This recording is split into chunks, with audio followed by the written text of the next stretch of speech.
ఇంతమంది పిల్లలలో మీకు గుర్తున్న కొందరు విద్యార్థులు వాళ్ళ విజయ గాథలు ఏమైనా గుర్తుండి వాళ్ళ గురించి షేర్ చేసుకోవాలని ఏమైనా ఉన్నది సార్? ములగండ్ల ప్రసాద్ అని ఉంటాడు పిల్లోడు. సార్ ఆయన ఇంటర్వ్యూ చేస్తున్నప్పుడు ఒక విషయం చెప్పాడు.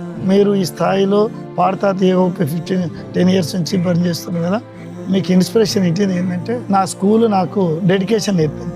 ప్రిన్సిపల్ సార్ నాకు మోటివేటర్ భూపాలరావు గారు అని ఉన్నాడు.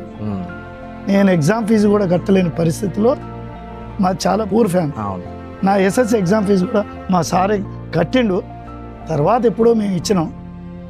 మేము ఉదయం 7:30 నుంచి సాయంత్రం 7:30 దానికి హార్డ్ వర్క్ చేసేవాళ్ళం. ఆ హార్డ్ వర్కే మమ్మల్ని ఈ స్థాయిలో, నేను ఈడ పాడతా తీయ ఉన్నానంటే మా స్కూలు నాకు నేర్పిన, మా ప్రిన్సిపల్ నేర్పిన హార్డ్ వర్క్ అని చెప్పి. అప్పుడు ఎన్ని కోట్లు ఇస్తుంది ఆనందం. I feel very happy. అన్ని పేపర్లలో కూడా రాసింది.